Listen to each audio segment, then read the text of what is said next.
Thanks for checking out this episode of the Rookie Big Board podcast. If you enjoy it, make sure to like the video, subscribe to the channel, and you can check out all of my work, patreon.com/theFFeducator.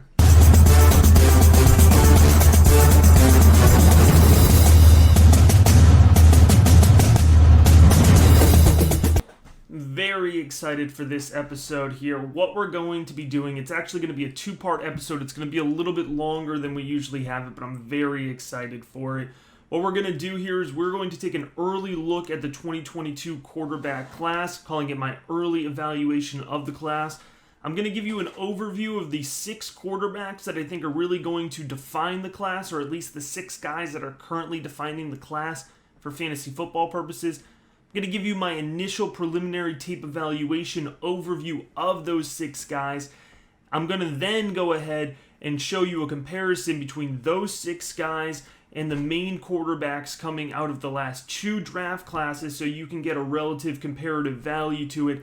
And then what I'm really excited about in the second half of the show, we're going to be joined by Shane Hallam from the Draft Countdown. We're going to go through his most recent 2022 mock draft. We're going to talk about some potential landing spots and really dig into the draft capital of these rookie quarterbacks. So make sure to stick around for the entire episode. But what we're going to do now is we're going to head right to the chalkboard here, and we're going to start talking prospects. And it's going to start here with Kenny Pickett. Kenny Pickett, from an early evaluation, is the number 1 quarterback on the rookie big board at this point in time. Pickett is a really interesting review. I gotta tell you, I didn't think I was going to leave my review about Kenny Pickett as excited as I was, but he is an impressive passer. I see both poise and arm talent in his game. He consistently hits his targets at all 3 levels of the field, really precisely places the ball where his receivers could get it. Now, he has the ability to push the ball downfield. He's got some good arm talent there. I gave him a really solid 84 grade. It's the accuracy, though. I really love his accuracy. Like I said, he's able to hit guys at all 3 levels of the field. He puts the ball where only his receivers can get it. That's a rare trait. I think it's a really fantastic trait. In terms of mental processing, I think he works through his second into his third reads well. I think it's going to be a quicker adjustment to the NFL for Kenny Pickett than some of the other quarterbacks here in this class. Now, you're never going to confuse Kenny Pickett for an athletic mobile quarterback, but there is enough there where he can sneak in some rushing yards, some rushing touchdowns. So there's a lot that I like here for Kenny Pickett. I mentioned it before. I didn't expect Kenny Pickett to be my favorite quarterback here early on, but at least early, Kenny Pickett has the highest RBBR rookie big board rating. So what we're going to do here is we're going to go ahead and jump into the next guy in the list, and that is Matt Corral. Matt Corral is a fun, exciting player, exciting prospect to watch. He uses his legs and his arms to make an impact on the game of football. He executes the Ole Miss offense very, very well. I think he does a great job with processing, decision-making, really protects the ball, rarely puts it in a situation where it's compromised or can lead to a turnover. I think the NFL is going to love that about Matt Corral. Going to use this term here, and I don't want you to take it in a negative context because folks too often do think he could be a really great game manager at the next level, and NFL front offices love the idea of that. And on top of that game manager, that ability to protect the ball, you're going to stack on some really fantastic athleticism. He has the ability to execute designed runs. He has the ability to gain yards on the scrambling. He has a nice arm that pairs along with it. He can work all 3 levels of the field. Now, I will say, when it comes to what Matt Corral can do to advance his game, I think he has to learn to trust his arms over his legs a little bit more. I think really, and this is going to be an example of experience here. Matt Corral really only 1 full season as the starter. I don't think he has that full trust in his arm yet. And I think that's something that can grow and develop at the next level. I think he works really well under pressure, great release, really nice foundation, good footwork, quick release. It's very evident in his game. Now, he's undeniably an exciting prospect, but we do need to proceed with a little bit of caution here. I think he needs to work on his pocket awareness. He needs to feel more comfortable in the pocket. That goes along to trusting his arm a little bit. His ball placement at times is fantastic, but it can be a little erratic. Now, I'm not throwing this out here to scare anybody, but I wouldn't be completely shocked if Matt Corral does a similar thing that Justin Herbert did a couple years back, where although he can be a top 10 pick in the NFL right now, chooses to go back and develop his game for one more year. I have no insider knowledge. I have nothing hardcore that can suggest that. I just look at Matt Corral's game and I see a player that can translate to the NFL right now, but also somebody who can absolutely still improve aspects of his game. So I'll be interested to see what Matt Corral decides to do heading into 2022. Now here's a player we know is going to be set for the NFL, and that's Sam Howell out of the University of North Carolina. The arm talent is evident with Sam Howell right off of the bat. He comes in third here on the initial evaluation here of the top 6 quarterbacks in the 2022 draft class. The arm talent, like I mentioned, it's evident. Pushes the ball 45 plus yards downfield with touch and perfect anticipation. Accurate passer at all 3 levels of the field. He maintains that accuracy well on the run. The mobility of Sam Howell will help him be a difference maker for fantasy football at the next level. Howell is a player that I can see executing those goal line opportunities. Think Josh Allen. Think Dak Prescott. You don't need to be pure rushing quarterbacks. You don't need to be Lamar Jackson, right, to get that fantasy football production from the quarterback position. If you are the type of player who's not afraid to put their shoulder down, execute those designed runs at the goal line, I think an NFL team is going to be excited to use Sam Howell in that same way. So there's some big fantasy football upsides. Here's the key with Sam Howell. He's not a perfect prospect. If you look at his 2021 tape, it actually is a little bit disappointing compared to his 2020 tape. He's working in almost a completely different offense, brand new offensive line. They did not do a good job of protecting him.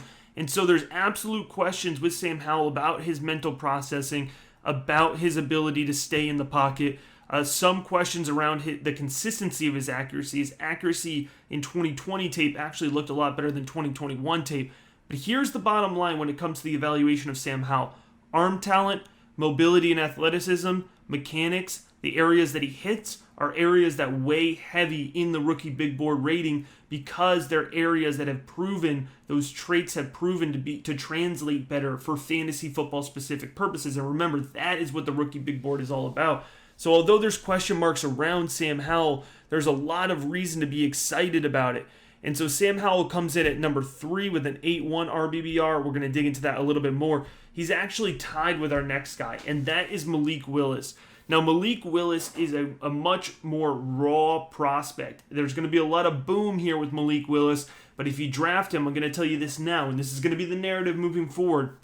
If you're going to go in for Malik Willis's upside, you're going to have to be okay with the potential of him busting, all right? He is an exciting dual-threat quarterback. You flip on his tape, you see a pure athlete that has good field vision, fluidity, the ability to make defenders miss in space, an elusive runner, explodes off the line of scrimmage, can beat defenders to the edge, accelerates well downfield. Now that skill set is paired with solid arm talent and a fearless will to sling the ball around the field.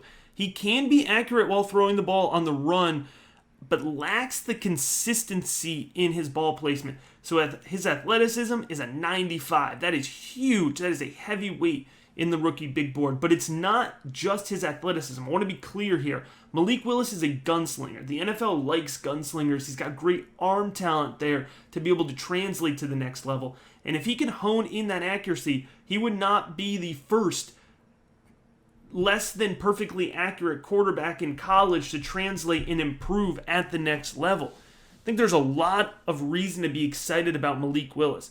I got to tell you, this is somebody that I'm in on early. I am absolutely in on Malik Willis early. Let's see what the draft process looks like. Let's see where his draft capital ends up. I know we're going to talk to Shane about this here. I think Malik Willis has a good shot of going in the first round. If he goes in the first round, it's going to be hard to beat me to him in rookie drafts, right? I'm very interested in Malik Willis. Now, the 2 guys here that we're going to finish up, I want you to think of them in a different tier than the guys that I just talked about. When you go Pickett, Howell, Corral, and Willis, you're going to have a lot of movement within that tier over the next few months, all right? I don't expect Carson Strong or Desmond Ridder, who are the next 2 quarterbacks we're going to talk about, I don't expect them to elevate themselves into the conversation of the other 4 guys that I've mentioned earlier, but they're absolutely still players that have the potential to have fantasy football value. So let's go ahead and dig into Carson Strong here. Carson Strong, the quarterback out of Nevada, he's got a big arm and he's not afraid to use it. The arm talent is evident. I'm talking 55. I'm talking 60 yards downfield. And y'all, he does not make it look difficult. There are some examples that will make you physically jump out of your seat when you're watching the tape, because he will hit his man 50 yards downfield with precision. By the way, make sure you are honed in on Romeo Doubs. Doubs actually, this is Carson Strong's wide receiver at Nevada, just got his Senior Bowl invite on the day that I'm recording. No surprise to me, but that might be a name you're not familiar with. Make sure you're paying attention as well to the wide receiver Romeo Doubs out of Nevada, and don't worry, when we get to wide receivers, we're going to be talking about Romeo Doubs. Now, if you want to talk gunslingers here, we can get back to Carson Strong, because at times he can really force that ball into windows that are far too tight. I will say, going from 2020 to 2021 tape, I was very, very impressed with his improvement in his footwork. I think that helped hone his accuracy a little bit. His throwing motion is still slower than it needs to be, though. Now, this is somebody who is a little bit more of your traditional quarterback that you may have seen thrive 10 years ago. He's going to live in the pocket. That release is a little bit slower than it needs to be, but my goodness, he's going to throw the ball deep. He's going to throw the ball around the field. I mentioned in the Discord chat here for the Rookie Big Board patrons, I mentioned that Carson Strong just feels like a Pittsburgh Steelers quarterback. Sit in the pocket, sling that ball around, and he absolutely could end up there with Pittsburgh. It's not the landing spot that Shane gave him here, but we're going to have to wait and see for the second half to be able to really dig into that. So for Strong, there's a lot of natural arm strength, but mobility and athleticism is huge on the Rookie Big Board. And so him lacking that, and also his mechanics being an all right score, is kind of what knocked him and currently has him in a lower tier. And then this last player, Desmond Ridder, I got to tell y'all, I love watching Desmond Ridder play college football. I really do. Desmond Ridder is a perfect example of a guy that I want to like more than I like him. And it's really important when going through the rookie evaluation process to be able to have a tangible evaluation for guys such as the Rookie Big Board, because it helps take some of that subjectivity out of it. And that's kind of where I land here with Desmond Ridder. He's exciting. He's got traits, but he really lacks the polish to make an immediate impact at the next level. He's a mobile quarterback. He executes design runs well. He's never afraid to extend the pocket, keep a broken play alive. He's got a solid arm. He's got good arm talent, but he maxes out around 45 yards. And what's really important, remember, arm talent is more than just pushing the ball downfield. It's actually a change in terminology in the Rookie Big Board. If you notice, for folks who have been around the last few years, you'll notice that arm strength was a trait. And I changed that to arm talent because I think that's a better indicator of the ability to play the quarterback position, right? So one of the parts of arm talent, expanding that a little bit, is the ability to change the velocity that you're putting on the ball. Ridder doesn't seem to quite be able to make that adjustment well. There's a lot of times he tries to put touch on the ball. He completely overshoots his guy. He's putting touch on the ball in a situation where he shouldn't. He's putting too much on the ball in a short field situation, kind of, really jamming up his receiver here. So there's a lot of questions about Desmond Ridder. At the end of the day, he's a textbook developmental quarterback. And I know that's not what you want to hear. That's not ideal, but that's not always an absolute killer either, right? And so we have the ability to like Desmond Ridder, but not plan to invest high fantasy football capital in him. And I think that's where we're going to have to be at. He's going to be somebody I think that's going to be fine to stash in the third or fourth round of Superflex leagues. And I could be wrong. I'm interested in getting in with Shane because I know Shane has a higher NFL draft capital projection on him than I do right now. So that is our top 6 quarterbacks. Now I want to point out that's a pretty simple evaluation of all of those guys because I'm trying to move quickly here and give you a full scope of the class. Of course, if you want to dig into the full evaluation of those 6 guys, Their 2022 evals are available on the Rookie Big Board, which is available at patreon.com/theFFeducator. It's $3 a month to be able to get access to the full 2022 Rookie Big Board, as well as my Devy ranks, Dynasty ranks, and honestly, most importantly, the Patron Discord, which is just absolutely fantastic. We just actually moved that over from Slack, and I know folks are really loving it already. So if you want to get in on that, patreon.com/theFFeducator, actually running a deal now where if you want to sign up for the annual membership, you're able to get 15% off. What I want to do now, though, I want to go into it here, and I'm going to pull up the Rookie Big Board. So if you've never seen it, this is a little bit of a preview of what it could look like. But I've specifically put together here the Rookie Big Board quarterbacks from 2020 to 2022, because I want to give you an idea of the type of talent that I'm talking about for this year's class versus the other most recent classes here. And so you can see right off the bat some of the biggest names in this year's class. They're going to fall into that league winner tier, which is actually the third tier. Now, not many folks fall in the generational tier. Franchise cornerstone is the second tier. It's a really high one as well. Think of league winners here as your low-level QB1s to high-level QB2s, right? So, your QB 9, 10, 12, 13. That's the kind of range I'm saying that these types of league winner guys have the potential to fall in. So right now, at the top of this year's class is Kenny Pickett. He comes in at an 8.4 in the Rookie Big Board, or an 8.4 RBBR, Rookie Big Board rating. To put that in a little bit of comparison to last year's class, it was headlined by Trevor Lawrence at a 9.3. Trevor Lawrence is the only quarterback to earn the generational fantasy football projection here. It's a very high one. You compare that to the highest rated quarterback in the 2020 class, I apologize. That's Cincinnati's Joe Burrow with an 8.7 here. So Kenny Pickett is close to Joe Burrow, but actually a tier down.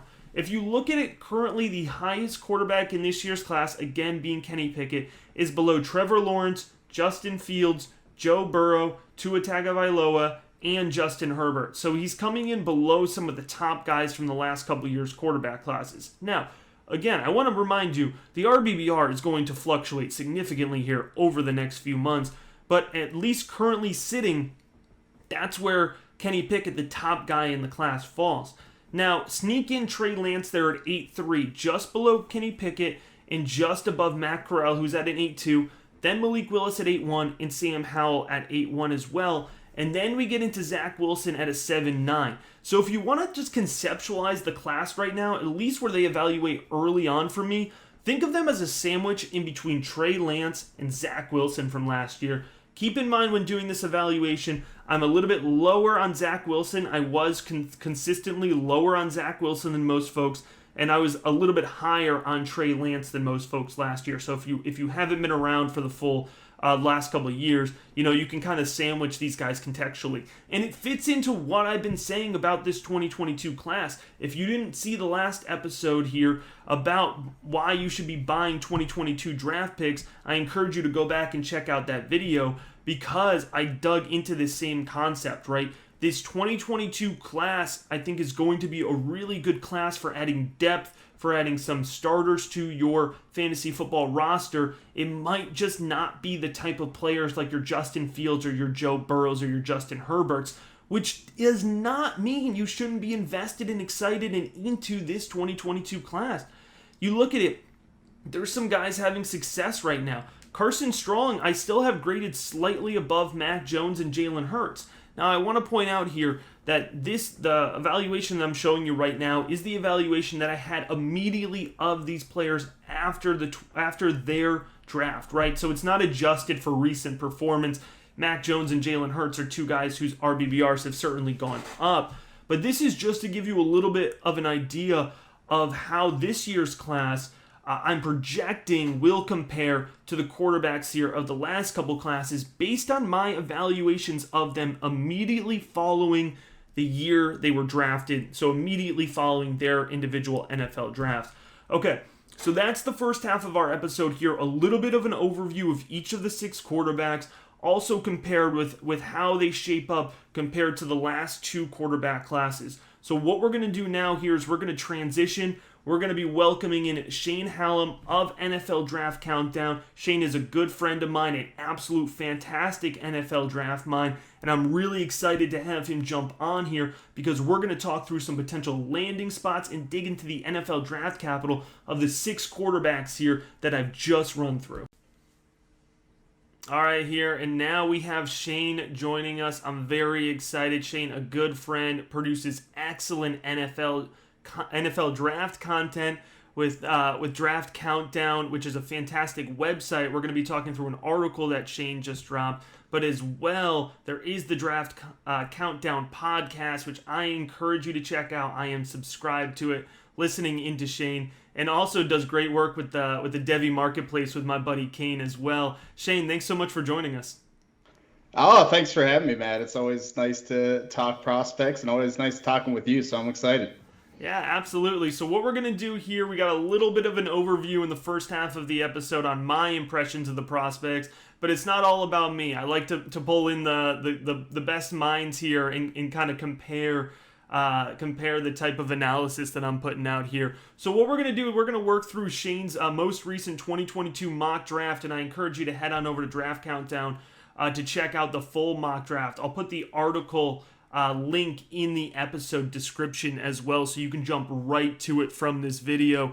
But let's go ahead, Shane, and start right here. The first quarterback that you had coming off the board in your 2022 November mock draft was Pitt's Kenny Pickett, and you have him landing 10th overall at the Washington football team. So I'm interested in a few things. First, Shane, what makes Kenny Pickett your top guy off the board? He's currently my highest evaluated quarterback as well. And then I'd just love to pick your brain a little bit on the idea of the first quarterback coming off the board at 10th overall.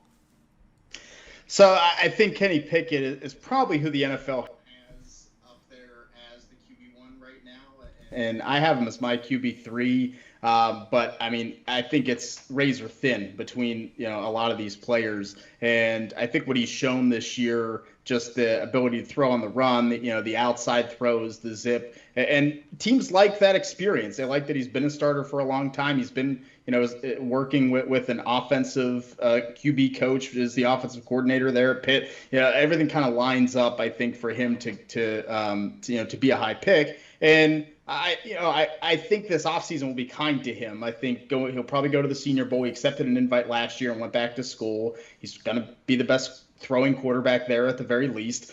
So I think everything's going to kind of line up well. The question is, does he go, number 1 overall like we expect quarterbacks to go, or does he go a little bit later? I still, at this point, kind of think this quarterback class is a little bit weaker at the top. Especially compared to the last couple years, compared to Joe Burrow and Trevor Lawrence and Justin Fields and all those guys. So I do wonder if NFL teams, the guys at the top, Detroit Lions are going to have a later first-round pick that we'll talk about later. I think some of these quarterback-needy teams, Houston maybe isn't as desperate as we think. So I think some of the teams at the top of the draft may not necessarily need one. And maybe these players will fall. And if teams have them evaluated closely, then I think, 10, 12 is where we could start seeing that run happen.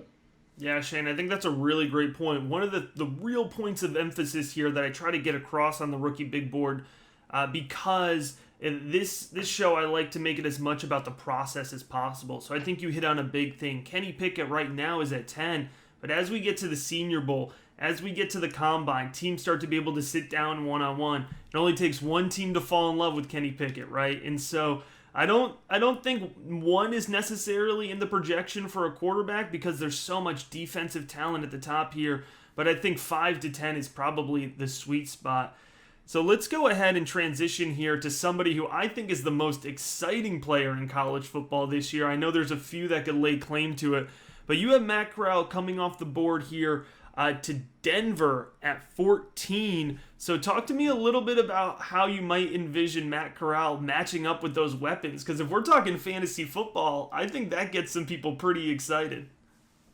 I mean, I think that's the spot, right? You have to think Cortland Sutton, Noah Fant, and Jerry Jeudy. And Denver has not been shy so far this college season of their interest in these quarterbacks.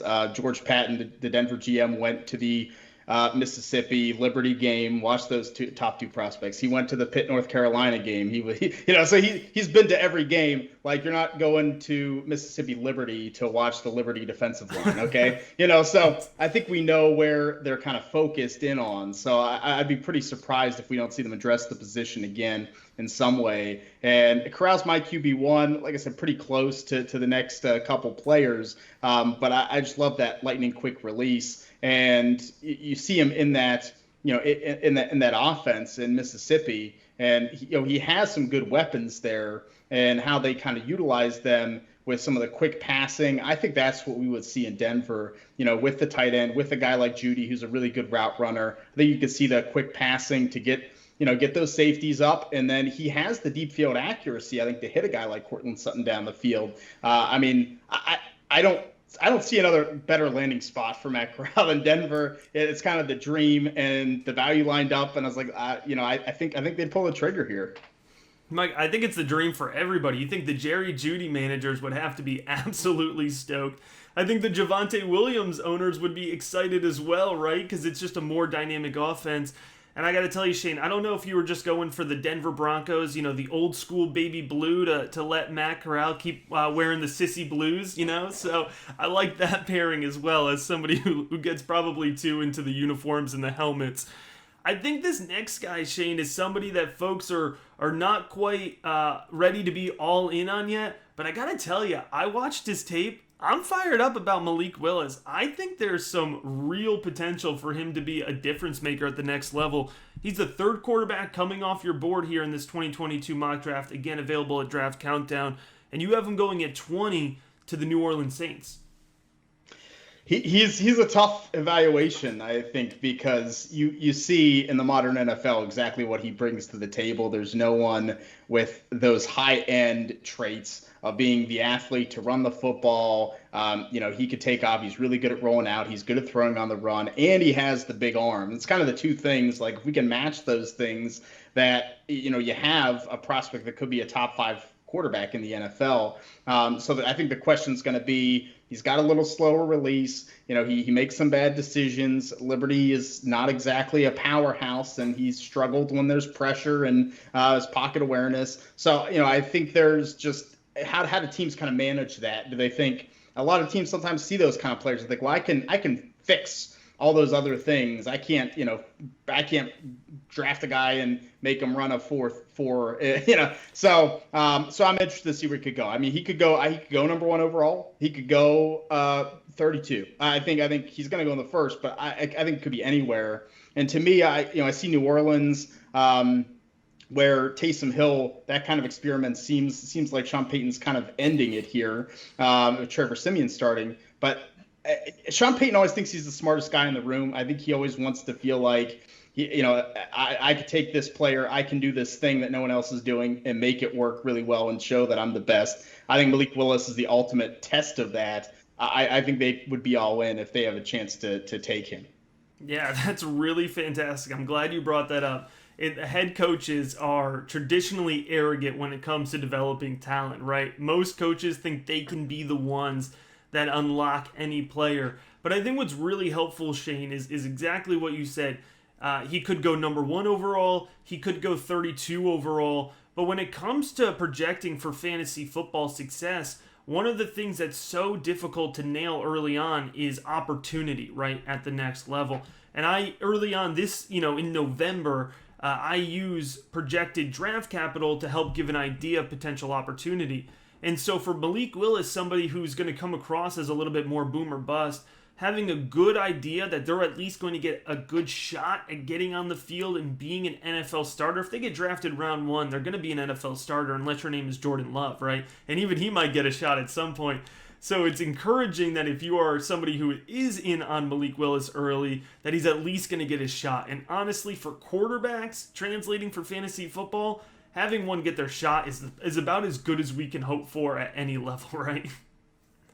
Yeah, and I mean, Willis is the fantasy football weapon, right? Like, he's going to be the QB1 for fantasy out of this class just because of that rushing ability. So even if he isn't a good quarterback, he's going to score you a ton of fantasy points, even if it's only for a couple years, if he's really that bad. So I think either way, you're getting something with him. Awesome. I'm really interested in this next one, and I bet our listeners have been sitting here and asking themselves, when are we going to get to Sam Howell? And so we have, or I should say you have, Shane, Sam Howell coming off the board here, 32nd overall to the Detroit Lions, which is the pick that they've acquired from the Los Angeles Rams. So tell us about Sam Howell fitting in with Detroit. I know some folks might get a little grossed out by that, but I don't think I hate it. I think it would fit his mentality. I think Sam Howell is going to be interesting to view how the NFL kind of looks at him and says, okay, this guy came in as a freshman, was really, really good, played with 4 NFL, skilled players on his team, and then they all left and everything just kind of fell apart. He hasn't been terrible, but he's been running. He's been the best running back pretty much, for North Carolina in key situations. He's lowering his shoulder. He's hitting guys like, don't do that, please. He got hurt last week. Like, the NFL team's going to like that. I think they're going to like the toughness. But do you look at him and say, oh, this is Matt Ryan, this is, someone like that. That's why I think he'll kind of be maybe a later first round pick. Maybe it's Detroit. Maybe a team trades up from early in the second. But I feel like the Lions' kind of toughness mentality would be an ideal fit for Sam Howell. I mean, they've been about effort this year. As bad as they've been, I don't think it's a team that's given up by any means. And so I think Sam Howell's that kind of player. He didn't just lay down after week 1, 3 interceptions, and I'm going to be a top draft pick and I'm done. He's fighting for every yard. He's fighting to win. I think Detroit's going to really like him. Hey, we don't have to take him at first overall. We can use this pick or move around in the late first, and we can get our guy and get our future quarterback. So I think as long as they address the receivers a bit, get DeAndre Swift. I had him taking David Bell with the very next pick, the receiver from Purdue. You pair. I think you could build a good team here, a good offense for him. Their offensive line isn't bad. Like, I think Detroit could be a better landing spot than we think, whether it's 1 or whether it's late first. Yeah, think about a couple of years ago, right? Would you have thought Cincinnati was a great landing spot for Joe Burrow? Not necessarily. They add T. Higgins early second round, and similar to what you're suggesting that Detroit could do with David Bell. And then, of course, they add Jamar Chase to the group. So, offenses change quickly in the NFL. So I think that Sam Howell in Detroit, if they're willing to really invest in that offense, absolutely could be an interesting one. And I don't know, I think it kind of fits the personality too. Sam Howell feels like he could bite some kneecaps along the way, right, in Detroit. All right, let's jump into these next 2 guys here. Shane, I mentioned earlier on, I felt like Strong and Ridder, who are the 2 quarterbacks we have left, are kind of in a different tier than these other guys that we've talked about here. So maybe guys that are going to take a little bit more of a roll of the dice, a little bit more from the developmental, or might have to sit for a little bit longer. But you have Desmond Ridder coming off the board here to Atlanta at 44, so about early to mid-second round. I got to tell you, Shane, watching Desmond Ridder tape infuriates me because I want to love the guy. I do. I want to like him so bad, but then he just does so many things that make me not love him. So where do you really... you have him early second round, so you're honed in on that potential day 2 spot for Desmond Ridder. And what are you hoping that he improves on to be able to make an impact at the next level? It's accuracy and ball placement. That's like you said, it's infuriating to watch him throw to Alec Pierce wide open and just miss him, and then he makes a great throw, and you're like, okay, I'm back in, and then he runs out of the pocket and runs for a first down for 10 yards. So I think that athletic ability, the movement ability, combined with the success, teams are going to like him. And this might even be too low. Maybe he could sneak up higher. But Atlanta GM Terry Fontenot has seen him in person twice. They've sent a scout to multiple games after that So the Falcons are already kind of showing interest, I think, in Ridder a lot. So I really wanted to pair them up at this point. I thought early second, really fits if that's where he goes. So I think, he has some running ability. I think, especially from a fantasy standpoint, Ridder could be one of those guys if he gets that opportunity that actually is a pretty good fantasy quarterback. And if you can hone that accuracy, I think his arm's better than people give it credit for, especially in terms of zip. And he could maybe fit in with this Falcons kind of more balanced offense. Would be really interesting. Yeah, it's a good fit too. You think they got to pay Ryan for one more year, right? So give Ridder a year to learn behind a great veteran quarterback in Matt Ryan, and then turn the offense over with some really good weapons around him.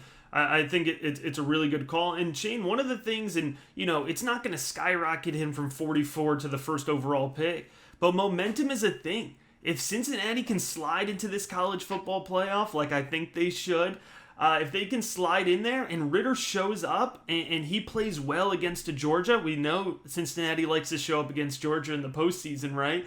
If he can show up, they don't even got to win the game, show up, look strong, that's going to carry that momentum forward into draft season. That last impression can really leave a long-lasting taste in the mouth of front offices and scouts alike.